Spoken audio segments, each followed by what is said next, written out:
చెప్పండి. సామాన్య యువతి వెళ్ళి తను ఒక వ్యక్తి పెళ్లి చేసుకుంటానని మోసం చేశాడని చెప్తేనే ఇమీడియట్ గా ఆ పర్సన్ నోటీస్ సర్వ్ చేసి తనను తీసుకొచ్చి విచారిస్తారు. కానీ లావణ్య 2 సార్లు ఫిర్యాదు చేసింది, పూర్తి ఆధారాలు సమర్పించింది. ఇప్పటికీ రాస్తారు అనే వ్యక్తిని పోలీసులు కాంటాక్ట్ అవ్వలేదు. అసలు రాస్తారు ఎందుకు పోలీసులు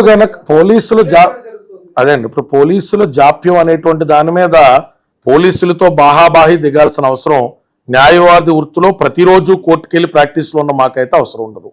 జాప్యం ఉంటే మాకు లీగల్ రెమెడీస్ ఉన్నాయి. మేము వారు సఫిషియెంట్ టైం అడిగారు. తెలంగాణ స్టేట్లో ఉన్నటువంటి బోనాలు తదితర అంశాల మీద వారికి ఉన్నటువంటి బందోబస్తు సమస్యలు వివరించారు. ఈ రోజు కూడా మాకు సరైనటువంటి రెమెడీ చూపించకపోతే we have all rights to approach to honourable high court of Telangana under writ of mandamus. Sir, we don't want to make any personal level comments because లీగల్గా మేము బౌండే ఉన్నాం. పోలీసులతో సహకరిస్తూ మేము వారితో ట్రావెల్ అవుతా ఉన్నాం. ఎక్కడా కూడా ఒక లూజ్ కమెంట్ నా క్లయింట్ని కూడా చెయ్యొద్దనే వారించడం జరుగుతూ ఉంది. దానికే మేము స్టిక్ ఆనే ఉంటాం. పోలీసులు కేసు కట్టారు, కట్టిన కేసు మీద దర్యాప్తు చెయ్యాలా, చర్యలు తీసుకోవాలా. ఇది వాళ్ళు కాదు, ఎవరు అవాయిడ్ చేయలేరు. మధ్యలో నా క్లయింట్కి పోలీసుల ద్వారానే చిన్నపాటి ఫెయిలర్స్ ఇప్పిస్తా ఉన్నారు వేరే స్టేషన్తో. ఈ కేసుని రిఫరెన్స్లో ఇన్వెస్టిగేషన్లో కొట్టేస్తారంట, తీసేస్తారంట, అసలు ఈ కేసు ఉండదంట. అంటే మీరు ఎన్ని రకాల జాప్యమైనా చేయండి, ఎన్ని రకాల కుయుక్తులైనా పన్నండి, మా దగ్గర ఉన్న ఆధారాల్లో ధర్మమైనటువంటి న్యాయమైనటువంటి బలం ఉంది. కోర్టుల ముందుకు తీసుకెళ్తాం. మాట వరుస కోసం చెప్పట్లా. హైకోర్టుకి సబ్మిట్ చేసిన తర్వాత మా కోర్టులు న్యాయ వ్యవస్థ మీద నాకు కానీ, నా క్లయింట్కి కానీ, వాళ్ళ కుటుంబ సభ్యులకు కానీ పూర్తి స్థాయి విశ్వాసం ఉంది. మా దగ్గర ఉన్న ఆధారాలు పెడతాం. కాదు అంటే దీనికి ఖచ్చితంగా అవసరం అనుకుంటే రివిజన్ కోసం మేము సుప్రీంకోర్టు గుమ్మం కూడా తొక్కుతాం. మీరు ఆత్మహత్య ప్రయత్నం చేయడానికి కొన్ని నిమిషాల ముందు మీ సన్నిహితులందరూ కూడా ఒక మెసేజ్ ఫార్వర్డ్ చేశారు.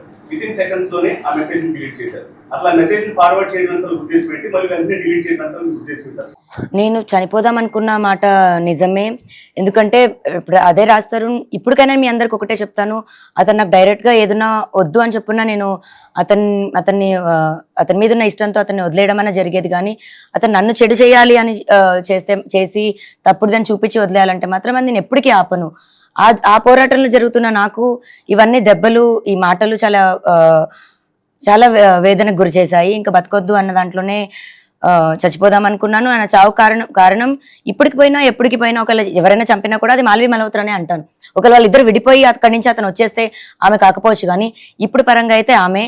ఆ విషయం కూడా అందరికీ తెలియాలనే నేను పంపించిన తర్వాత ఈలోపు మా పేరెంట్స్ కానీ సార్ వాళ్ళు కానీ అంతా మాట్లాడి ఇది చేశారు. కొద్ది క్షణాలే కాదండి, ఒక 5 minutes 10 minutes టైం పట్టింది. ఆ తర్వాత అందరికీ డిలీట్ చేసేసాను. మేమంతా క్లియర్ చేసుకున్నాం, అర్థం చేసుకున్న మీడియా ఇప్పుడు ఫ్రెండ్స్ కూడా ఎవరైతే ఉన్నారో వాళ్ళు కూడా నాకు ట్రబుల్ చేయలేదు. బట్ మరి ఆ రాజేష్ అని ఆయన మార్నింగ్ అంతా ఇప్పుడు ఇది చేసి ఇదంతా ట్రబుల్ అయింది. ఓకే, నేను మెసేజ్ పెట్టడానికే తప్పు అంటే నా ఎమోషన్స్ అలా వెళ్ళాయి, స్టేట్ ఆఫ్ మైండ్ నాది అలా ఉండింది. మొబైల్ ఫోన్స్ కూడా లేదు, అది అబద్ధం, అది ఖచ్చితంగా అబద్ధం. అంత మెసేజ్ నా దగ్గర ఉంది. వాట్సాప్ అయినప్పటికీ కూడా నేను కాల్ అన్నది రికార్డ్ చేస్తున్నాను. నా సేఫ్టీలో కూడా నేను ఉండాలి కదా, నా దగ్గర కాల్ కూడా ఉంది. మాట్లాడిన ప్రతి న్యాయవాది కింద ఉన్న వ్యక్తి సినిమాల్లో హీరోయిన్ కింద అవకాశం కావాలని ఉపయోగించారు.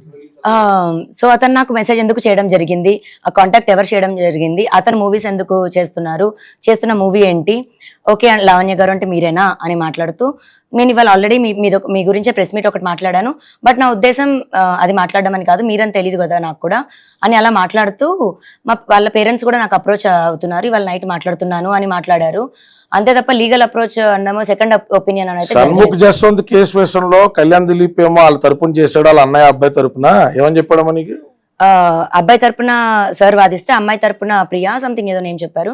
అతను వాదించాను. ఫాల్స్ కేమ్స్ ఎందుకు అక్కడ పబ్లిక్ ప్రాసిక్యూటర్ ఉంటాడు అమ్మాయి తరపున వాదించడానికి? మీరు ఇచ్చే కంప్లైంట్స్ రాష్ట్రంతో కలిసి ట్రావెల్ చేయాలనే ఉద్దేశంతో ఇస్తాం. అది పోలీసుల పని కాదు కదా. ఏమని రాష్ట్రంతో కలిపి మేము ముందుకు ఫార్వర్డ్ అవుతున్నాం, అది పోలీసుల పని కాదండి. నాకు జరిగిన అన్యాయంకి, నాకు జరిగిన దానికి నేను కంప్లైంట్ ఇచ్చాను. 10 ఏళ్ళు నేను కలిసి ఉన్నాను. మరి ఈ రోజున ఇప్పుడు కూడా పోనీ అఫేర్ దాన్ని వదిలేసేదాన్నండి. నన్ను వదిలేసి వెళ్ళిపోవడం అన్నది తప్పు. వదిలేసి వెళ్ళిపోయింది ఎందుకు? ఫస్ట్ ఏమో మీడియా ప్రెషర్ చేస్తుంది అన్నాడు. డ్రగ్స్ కేసు అన్నది చెప్పారు. మరి నేను అప్పుడు ఎక్కడికి వెళ్ళాలి? పోలీసుల దగ్గరికి వెళ్ళాలి. నా మీద ఒకటి కేసు అనేది పెట్టి పంపించారు. వాళ్ళ మాట ప్రకారం నేను ఉన్నాను. ప్రిజన్ అన్నారు, ప్రిజన్కి పంపించారు. ప్రిజన్ నుంచి బయటకు వచ్చాను, నా మనిషి లేడు ఏంటి అని కారణం చూపిస్తే మీది అని చూపించారు. పోలీసులను చూపించాడు, మీడియాని చూపించాడు. సరే అని అది 2 నెలలు వెయిట్ చేస్తున్న ప్రాసెస్లో అసలు నిజం ఏంటి అంటే మాల్వితో నేను అలానే పోలీసుల మీద పడలేదు, మీడియా మీద పడలేదు, మీ వల్ల ఇలా జరిగింది అని. అది అతను రీజన్గా వాడుకున్నాడు. ఓకే, మీడియాలో నాది వచ్చింది, డిఫేమ్ అయ్యాను, కరెక్టే. కాకపోతే అది నేను నిరూపించుకుంటాను, మళ్ళీ కోర్టులో నేను నిర్దోషి అని బయటకు వచ్చిన రోజున నేను ఆ పేపర్ పట్టుకొని మాట్లాడొచ్చు అన్న ఒక ధైర్యంతో నేను పోలీసులది మీడియాది కూడా హార్ట్లో పెట్టుకొని ఉన్నాను. బట్ ఈ మాల్వి మల్హోత్రా అనే అమ్మాయి లావణ్యను వదిలేసిరా అని చెప్పడం, నా 10 ఏళ్ల జీవితం అన్నది పోవడం, దాని గురించి నేను పోలీసుల దగ్గరికి వెళ్ళానండి. దయచేసి మీరు అది అర్థం చేసుకోవాలి. పోనీ మీకు ఒకవేళ కథ అన్నది అర్థం కాకపోతే క్లియర్గా అన్నది ఎక్స్ప్లెయిన్ చేస్తాను, కానీ ఆ క్వశ్చన్ అడుగు ఈ క్వశ్చన్ అడుగు, లేకపోతే ఎక్కడన్నా పాయింట్ దొరుకుతుందో లూప్ దొరుకుతుందో అన్న దగ్గర మీరు ఒకవేళ పుల్ చేయాలని చూస్తే ఇది నా జీవితం అని నేను చెప్తున్నాను. మీరు మాత్రం ఆత్మహత్య గురించి ఆత్మహత్య పక్క పెట్టండి, మీరు ధైర్యంగా ఎదుర్కోవాలని మేము మీడియా పరంగా మిమ్మల్ని రిక్వెస్ట్ చేస్తున్నాం. ఎదుర్కొంటానండి, మీరు ఉన్నారని. మీరు ఆత్మహత్యని అటువంటి నిర్ణయాలు మీరు తీసుకోవద్దండి. అట్లా నిర్ణయాలు తీసుకుంటే మీడియా కూడా వదిలేస్తామని చెప్పాలండి. ఇప్పుడు రాత్రి పిల్ల మీద డిలీట్ ఎందుకు జరిగింది అన్నారు కాబట్టి రాత్రి మెలకుగా ఉన్నాం, తిట్టు వాళ్ళ నాన్నగారి మీద కూడబెట్టి తీసుకెళ్ళి అయిపోయిందండి. ఇప్పుడు ఇలాంటి చర్యలు చేస్తాం వల్ల మీడియాకి కానీ చేసే వాళ్ళకి కానీ ఇప్పుడు పిల్లని పబ్లిక్ గానే మందలిస్తున్నాం. ఎందుకంటే అందరం పిచ్చోళ్ళు అవుతాం. ఇందులో పని కట్టుకుని పెద్ద పెద్ద కవరేజ్ పెద్ద పెద్ద పొలిటీషియన్లకు కూడా రాదు. ఈ పిల్లకి ఇంతలాగా నేను ఎప్పుడు మీడియా మీద వేరే ఒపీనియన్ ఉన్న వాళ్ళు కానీ పిల్ల విషయంలో నిలబడ్డారు. ఎందుకంటే రాత్రి రెస్పాండ్ అయ్యారండి. పెద్ద పెద్ద సీనియర్ జర్నలిస్టులు ఫోన్ చేశారు, పాపకి మందలించారు, రాత్రి ఫోన్ చేశారు, తిట్టారు. మీరు అన్ని రకాలుగా ఫైట్ చేస్తున్నారు. అయితే బెంగళూరు రేవ్ పార్టీ కేసులో ఏమో పేరు వినపడగానే, ఏమో ఉద్యోగం పోగానే మా అసోసియేషన్ వెంటనే తన సభ్యత్వాన్ని రద్దు చేస్తూ యాక్షన్ తీసుకుంటారు. ఈ రోజు రాజస్థాన్ పైన మీరు అన్ని ఆధారాలు సమర్పించారు, మీడియా ముందు ఫైట్ చేస్తున్నారు. ఇప్పటికే రాజస్థాన్ పైన సెక్షన్స్ కూడా ఫైల్ అయిపోయాయి. మరి మీరేమైనా మాను అప్రోచ్ అయ్యే అవకాశం ఉందా? మా దృష్టికి ఈ విషయాన్ని ఆల్రెడీ తెలుసు, చాలా వైరల్ గా మారిపోయింది. సో మా ఇప్పటి వరకు ఏం యాక్షన్ తీసుకోలేదు, అంటే కేవలం పెద్ద హీరో అని చెప్పి వదిలేసారా? ఇప్పుడు మీరేమైనా మాను డెఫినెట్ గా అప్రోచ్ అన్నది అయితే నేను ప్రతి పాసిబుల్ వేలో వెళ్తానండి మనిషిని వెనక్కి దక్కించుకోవడానికి. ఇప్పుడు అతను వద్దంటున్నాడు కదా, వెనకాల పడతావేంటి సైకోలాగా అని అందరికీ అనిపించవచ్చు. కాకపోతే మా కనెక్షన్, మా ప్రేమ మాకు మాత్రమే తెలుసు. అది లేకపోతే 10 ఏళ్ళు ఎవరు ఉండరండి. ఇప్పుడు మేము కొట్టుకుంటున్నాము, ఒకరి మీద ఒకరు నిందలేసుకుంటున్నాము, అవి కరెక్టే. బట్ అవి దాటేసి వస్తే లేదా వాటికి వెనక్కి వెళ్ళినా మా ప్రేమ మాకు తెలుసు, మా కనెక్షన్ కూడా మాకు తెలుసు. ఎఫెక్షన్ అన్నది నిజం, దానికి నేను వాల్యూ ఇచ్చా ఇంకా ఫైట్ చేస్తున్నాను, మనిషికి వాల్యూ ఇస్తున్నాను. ఇంకా అతను యాక్టర్ అన్న నేమ్కి నేను మాకు కూడా వెళ్ళి మాట్లాడడం అయితే జరుగుతుందండి.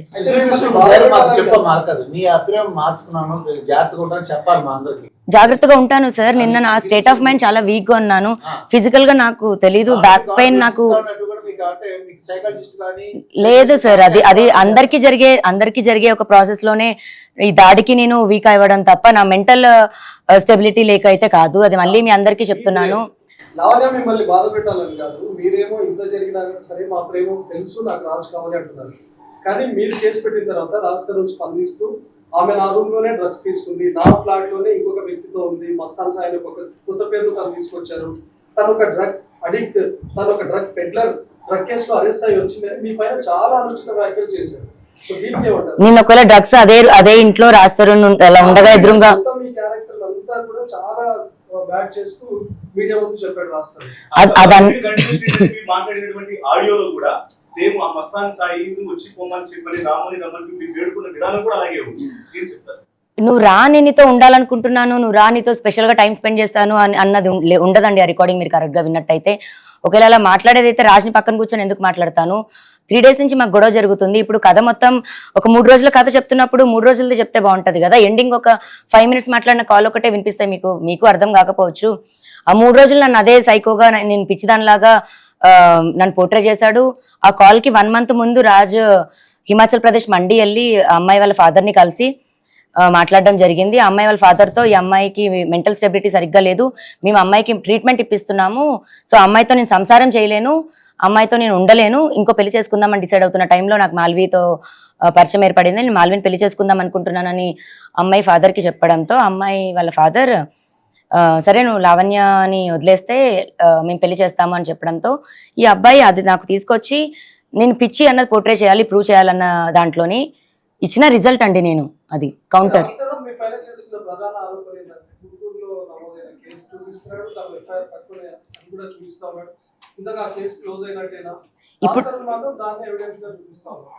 ఇప్పుడు కేసు కూడా కాదు. అవును కరెక్టే. ఇప్పుడు అతను చూపిస్తుంది ఏదైతే ఉందో అది సీక్రెట్ గా ఉన్నది ఏదో కాదండి. నేను పబ్లిక్ గా బయటకు వచ్చి అదే పోలీస్ స్టేషన్ లో కంప్లైంట్ ఇవ్వడం జరిగింది, ఎఫ్ఐఆర్ అయింది, నేను కోర్టుకి వెళ్ళి 164 కూడా ఇవ్వడం జరిగింది. అది ఒక లీగల్ ప్రొసీజర్ లో వెళ్తుంది, దాన్ని అలాగే ఉండనిస్తే బాగుంటది. అది ఏమైనా సరే కేసు పరంగానే చూడాలి. అండ్ నేను రాజస్థానానికి చెప్పకుండా కేసు వెళ్ళడం అన్నది అయితే అబద్ధం. నన్ను ఇక్కడ నుంచి మళ్ళీ గుంటూరు పంపించడం కానీ, గుంటూరు కోర్టుకి వెళ్ళడం కానీ, పోలీసులతో మాట్లాడడం కానీ అన్ని రాజ్కి తెలుసు. ఒకవేళ నా డివైజెస్ ఏమైనా పోతాయేమో అని చెప్పి రాజ్ ఫోన్లోనే, అంటే మా 2 ఫోన్స్ సింక్ అయి ఉంటాయి, రాజ్ ఫోన్లోనే ఒక ఫోల్డర్ కూడా నావి నేను అతనికి ఇవ్వడం జరిగింది, అతని దాంట్లోనే దాపెట్టడం జరిగింది. మరి అప్పుడున్న ఫ్రెండ్ మరి 1 year లో నుంచి ఆ కేసు జరిగి 1 year అవుతుంది, మరి వదిలించుకోవాలి అనుకుంటున్న అతను 1 year నుంచి బయటకు వచ్చి చెప్పొచ్చు కదా. ఈ రోజు నేను బయటకు వచ్చిన తర్వాత ఎందుకు ఆ కేసు మ్యాటర్ ఈ మాట్లాడుతున్నాను. సెక్షన్ కాదు 376 పెట్టు అని మహానుభావుడు వాయిస్ క్లిప్ పెట్టిన వాయిస్ క్లిప్ ఉందండి. ఈ సెక్షన్ కాదా మస్తాన్ గారు దోలు తీర్చాలి, ఆడికి 376 పెట్టాడు బుద్ధి రావాలని గైడ్ చేసిన మహానుభావుడు అదేంటి అలా పెడతావు రేప్ కేసు అంట కదా అని తెల్లారి పొద్దున్న ఇప్పుడు మీరు మాతో మాట్లాడినట్టే గుంటూరు డిఐతో కూడా మాట్లాడతారు కదండి. ఈ పిల్లలు సార్ అతనితో పెట్టాల్సిన సెక్షన్ వరకే, రాంగ్ రేప్ కేసులో వద్దండి, ఆటల మీద ట్రయల్ చేద్దంటే నువ్వు రాసి ఇవ్వమ్మా అంటే పిల్ల రాసి ఇచ్చింది. చెప్పండి సార్. ఏమంటున్నాడంటే, నేను పెళ్లి చేసుకోవాలి అనుకున్న అమ్మాయిని మస్తాన్ అనే వ్యక్తితో రిలేషన్ లో ఉంది, అది చూసే నేను అమ్మాయిని దూరంగా ఉంటూ వచ్చాను. అదే టైంలో తను డ్రగ్ అడిక్ట్ అయింది, మస్తాన్ తో కలిసి డ్రగ్ పెడ్లర్ గా మారింది, అందుకే నేను లావణ్య దూరం పెట్టుకొచ్చాను అనేది రాస్తాను. అదేనా సార్ ఇప్పుడు ఆయన పాప చెప్తూ అయితే ఏమి లేదండి, ఒకసారి ప్రెస్ ముందుకు వచ్చాడు, మళ్ళీ తర్వాత వచ్చే మొహం కూడా ఎప్పుడు చెల్లలేదు అతనికి. రోజు మేమే వస్తున్నాం, మేము ఎలిగేషన్స్ ఆధారాలతో చూపెడుతున్నాం. ఆయన గతంలో చేసిన ఎలిగేషన్స్ కి మొన్న నిన్న ఇవాళ కూడా చెప్తున్నాం. రాజ్ తరుణ్ ఇల్లు అనేటువంటిది ఇండిపెండెంట్ హౌస్ కాదు, అది గేటెడ్ కమ్యూనిటీలో ఉన్నటువంటి ఇల్లు. దాని లోపలికి వెళ్ళాలి అంటే mobile OTP Raj Tarun number కి, రాజ్ తరుణ్ ఇప్పుడు 2 నెలల నుంచి లేని తర్వాత ఆ నెంబర్ అయితే ఇంట్లో ఉందో అది ఈ అమ్మాయి చేతిలోకి వచ్చింది. రాజ్ తరుణ్ అన్నవాడికి తెలియకుండా గేట్ ఇన్ గేట్ అవుట్ జరగదు. రాజ్ తరుణ్ ఇంట్లో హాల్ కానుంచి 3 floors కూడా తన కుక్క పిల్లలను చూసుకోవడం కోసం తరుణ్ సీసీటీవీ కెమెరాలు కొన్ని సంవత్సరాల నుంచి పెట్టాడు. తన మొబైల్లో తన ఐప్యాడ్లో ఇంటిగ్రేట్ చేసి ఉంచుకున్నాడు. జస్ట్ గుడ్డ కాల్చి ముఖం మీద ఇయ్యాలా, నువ్వు ఎంత కామాంధుడువా, ఎంత విమనైజరవా, ఎంత తప్పుడు పని చేస్తున్నావా అంటే ఒకటి అమ్మాయి సంవత్సరాన్ని పనిచేయదని చెప్పాలా, లేదా ఈ అమ్మాయి సంస్కారహీనురాలని చెప్పాలా.